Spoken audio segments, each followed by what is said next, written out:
जय श्री राम, जय हनुमान। दोस्तों, कैसे हैं आप लोग। मैं आपके सामने एक ऐसा उपाय लेके आई हूँ।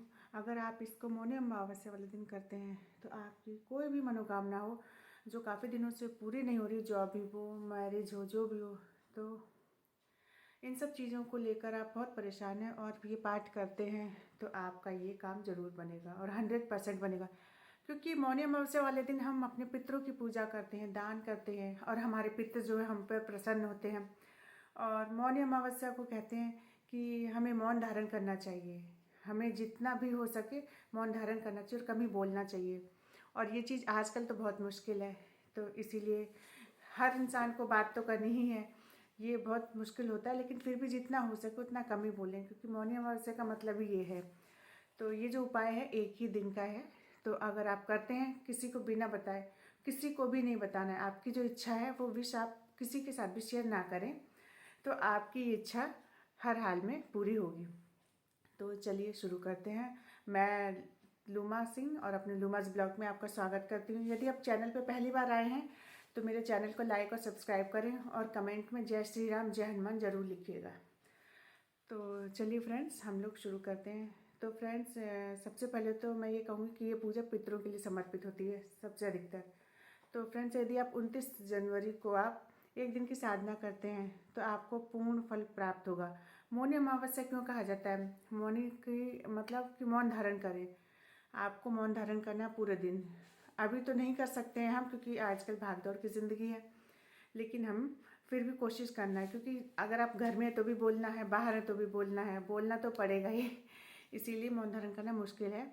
लेकिन जो लोग मौन धारण करके और मौनी अमावस्या के दिन अगर करते हैं, बहुत से लोग व्रत भी करते हैं, जो भी पूजा पाठ करते हैं, बहुत फलित होती है। जैसे बोलते हैं कि क्योंकि ये 3 अमावस्या आती हैं साल में, जिसको करने से हमारे पितृ प्रसन्न होते हैं, हमारी मनोकामना पूर्ण होती है। कई बार ऐसा होता है कि आपने बहुत सारी साधनाएं कर ली, बहुत उपाय कर लेते हैं हम, लेकिन हमारे काम नहीं बनते, क्योंकि हमारी कुंडली में पितृदोष होता है।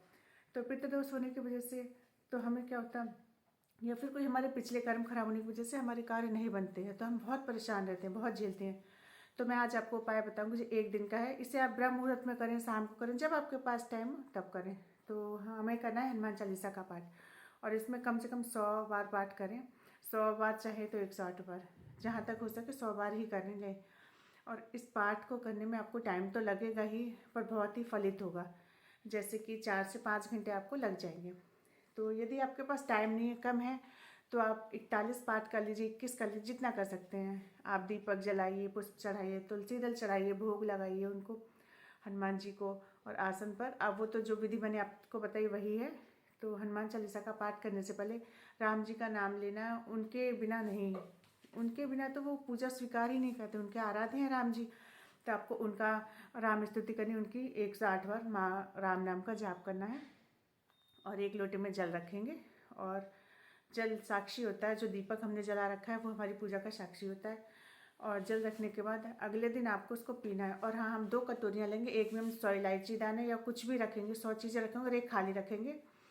तो हम एक से जब हमारा एक हो जाएगा तो हम उसमें उठा उठा के रखते रहेंगे। तो इस तरीके से ये वाली कटोरी खाली होती जाएगी, वो कटोरी भर जाएगी। तो इस तरीके से हमारी मनोकामना पूरी होगी। तो बस जब हमारा क्या होगा, जब हम ये सब कर लेंगे तो फिर, तो फ्रेंड्स, इसमें आपको ये भी ध्यान रखना है कि आपको लहसुन प्याज का भी बिल्कुल भी सेवन नहीं करना है। मांस मदिरा तो छूना ही नहीं है। लहसुन प्याज का भी ध्यान रखना है कि बिल्कुल भी आपको नहीं खाना है। तो इन कहते हैं ना, हनुमान जी को ये सब चीज़ें बहुत प्रिय हैं, तो आप उनको जितना खुश करेंगे उतना ही वो जल्दी हमें फलित करेंगे। और आप उनको तुलसी दल जरूर चढ़ाएं। आप एक आसन ले लें, जो हमेशा मैंने संकल्प विधि बताई वही है। और हनुमान चालीसा का जब भी पाठ कर रहे हैं तो राम जी को तो हमें याद करना ही करना है, क्योंकि राम जी के बिना हमारी पूजा अधूरी है, क्योंकि हनुमान जी खुश नहीं होते। तो पहले हम गणपति जी का आवाहन करेंगे, फिर राम जी का, फिर हनुमान जी का। तो इस तरीके से हम क्या करेंगे कि लगातार बैठ के पाठ कर लेंगे। तो जो जल हमने रखा है, जो जल रखा है उसमें थोड़ा सा अक्षत डाल लेंगे, लौंग डाल लेंगे और एक सिक्का डाल देंगे। ये सारी चीज़ें डालने के बाद हम, उससे क्या होता है कि जो 2 लौंग और सिक्का जब हम डालते हैं तो हमारे पास जो नेगेटिविटी आती है वो नहीं आएगी। और जो भी थॉट्स आते हैं हमारे दिमाग में गलत गलत, वो कुछ भी नहीं आएगा, या घर में नेगेटिव एनर्जी भी नहीं आएगी। तो उसे अपने पास रखेंगे तो हमारे पास संकल्प तक रहेगा। तो क्या होगा कि उसके घर में जैसे कि हम वो रखेंगे घर में, तो हमारे घर में कोई भी दिक्कत नहीं आएगी। तो लौंग और सिक्का हमेशा अपने पास रखेंगे। अब हमने 100 बार पाठ करेंगे और आसन लगा के अच्छे से पाठ कर लिया। जब आपको सूटेबल टाइम लगे तब आप कर सकते हैं।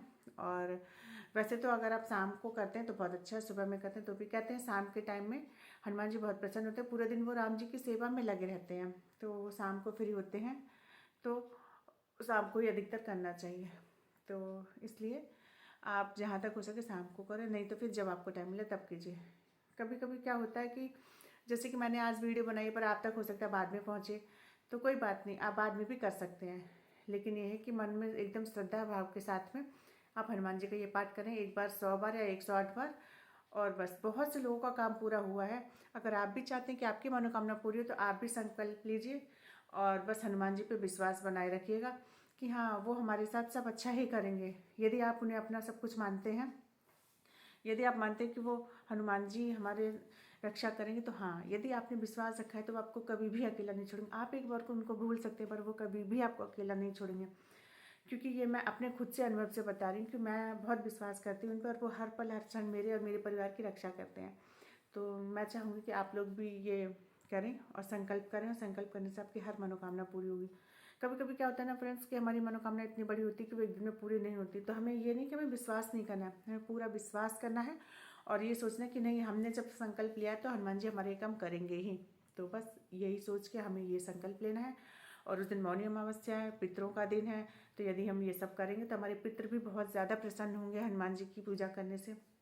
आज के जागृत देव कहे गए हैं हनुमान जी, और भोले जी के रुद्रावतार बताए गए हैं, तो उनकी पूजा करना तो बनता है। तो मैं चाहूँगी कि आप भी मौनी अमावस्या के दिन ये ब्रह्म मुहूर्त में शाम को करें और अपने और अपनी परिवार की मनोकामनाएं पूर्ण करें।